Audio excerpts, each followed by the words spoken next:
আসসালামু আলাইকুম রহমতুল্লাহ।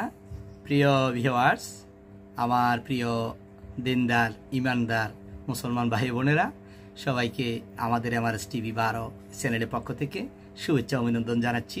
আজকের এই ভিডিওতে আমরা যথারীতি আমাদের এই চ্যানেলটিতে আমরা আমাদের প্রিয় নবী হযরত মুহাম্মদ সাল্লাল্লাহু আলাইহি সাল্লামের বিভিন্ন হাদিসগুলো আমরা আপনাদেরকে শোনাচ্ছি পড়ে। ইতিমধ্যে আমরা 42টি ভিডিও আপনাদেরকে দিয়েছি। আজকে হচ্ছে আপনাদের 43 নম্বর ভিডিওটা আপনাদেরকে আজকে দেব। প্রতিটি ভিডিওর ভিতরে আমরা একটা বা দুইটা হাদিস আপনাদেরকে পড়ে শোনাই।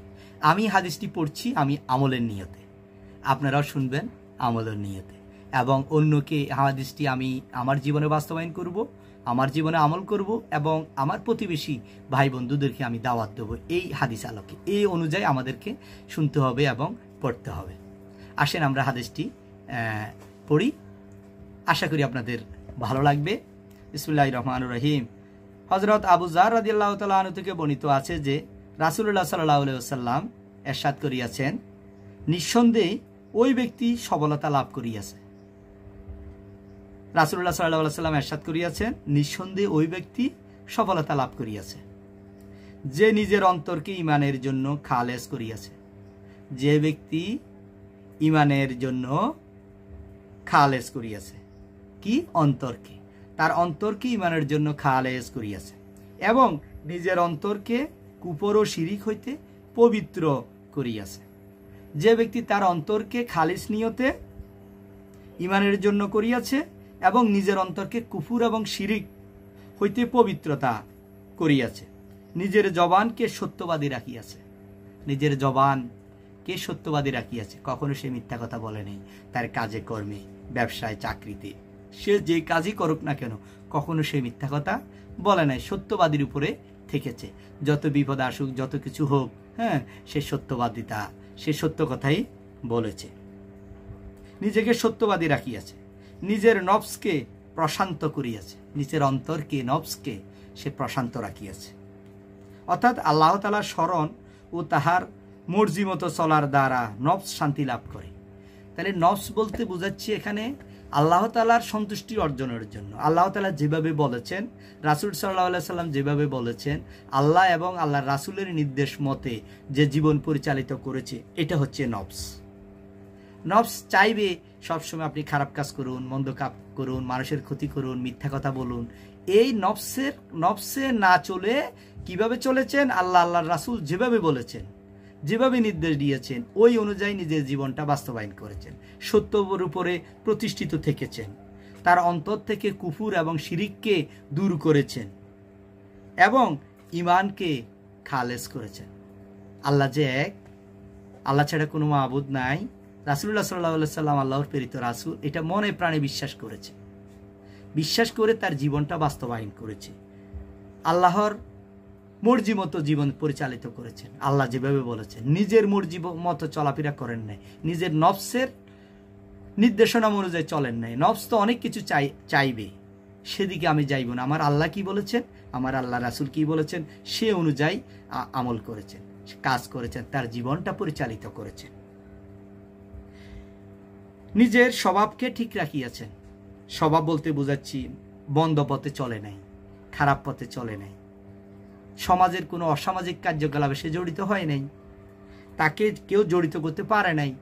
সবসময় ভালোর পথে ছিল, সত্যের পথে ছিল, সুন্দরের পথে ছিল, আলোর পথে ছিল। নিজের কানকে সত্য শ্রবণকারী বানাইয়াছে। নিজের কানকে সবসময় ভালো জিনিসগুলো শুনিয়েছে, কোরআন তেলাওয়াত শুনিয়েছে, কোরআন তেলাওয়াত করিয়েছে, ভালো কথা শুনিয়েছে, বিভিন্ন নবী সাহাবীদের কথাগুলো শুনিয়েছে, রাসূল সাল্লাল্লাহু আলাইহি সাল্লামের হাদিসগুলো শুনিয়েছে, যেরকম এখন আপনারা শুনছেন। সবসময় কানের ভিতরে ভালো কথাগুলো সে শুনেছেন, মন্দ কথাগুলো শুনেন নাই, মিথ্যা কথা শুনেন নাই।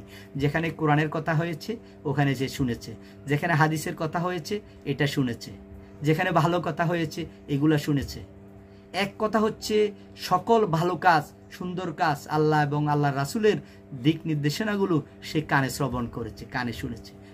অন্য কোনো অসামাজিক, আল্লাহ রাসূল নিষেধ করেছেন, আল্লাহ নিষেধ করেছেন, এগুলা তার দুই কানে শুনে নেই। নিজের চোখে ঈমানের দৃষ্টিতে দৃষ্টিপাতকারী বানাইয়াছে। দুই চোখ যেটা আল্লাহ তাআলা নিষেধ করেছেন ওদিকে তাকাই নাই, যেখানে তাকানোর দরকার সেখানে সে তাকিয়েছেন। অন্যের দিকে তাকান নাই, অন্যের খারাপ দৃষ্টিগুলোর দিকে তাকান নাই, চোখকে হেফাজত করেছেন, ভালোগুলো দেখেছেন, কোরআন তেলাওয়াত দেখে দেখে কোরআন তেলাওয়াত পড়েছেন, হাদিস পড়েছেন, পরনারীর প্রতি তাকান নাই। তারপর হচ্ছে বিভিন্ন অসামাজিক কার্যকলাপের দিকে তাকান নাই, খারাপ দৃষ্টির দিকে তাকান নাই, ভালো কাজের দিকে তাকিয়েছেন। তার চোখকে হেফাজত করেছেন, তার কানকে হেফাজত করেছেন, তার জবানকে হেফাজত করেছেন, সত্যের উপর প্রতিষ্ঠিত ছিলেন। সে আল্লাহ তাআলার সবচেয়ে প্রিয় বান্দায় পরিণত হবেন। আল্লাহ তাআলা তাহাকে অনেক যাজা দান করবেন, অনেক পুণ্য দান করবেন। আমরা এই হাদিস থেকে এটাই শিক্ষা অর্জন করলাম, আমাদের চোখকে হেফাজত করব, আমাদের কানকে হেফাজত করব, আমাদের মুখকে হেফাজত করব, এবং দিলে অন্তরে সবসময় আল্লাহর ভয় কাজ করতে হবে। দিলের ভিতর সবসময় আল্লাহর ভয় কাজ করতে হবে, এবং মুখে সবসময় আল্লাহর জিকির লা ইলাহা ইল্লাল্লাহ মুহাম্মদুর রাসূলুল্লাহ পাঠ করতে হবে, জিকির করতে হবে। তাহলে আমার জীবনটা সার্থক হবে। এই সময়ের ভিতরে যদি আমি কখনো যদি আমার মৃত্যুবরণ হয়, আল্লাহ তাআলা আমাকে নিজ জিম্মায় জান্নাতে নিয়ে যাবেন, কারণ আমি সত্যের পথে ছিলাম, ভালোর পথে ছিলাম। আল্লাহ তাআলা আমাদের সকলকে এই হাদিসটি যে আপনাদেরকে শোনালাম, এই হাদিস অনুযায়ী যাতে আমরা আমল করতে পারি, বাস্তব জীবনে বাস্তবায়ন করতে পারি, আল্লাহ তাআলা আমাদেরকে সবাইকে সে তৌফিক দান করেন। আমিন। আসসালামু আলাইকুম ওয়া রাহমাতুল্লাহ।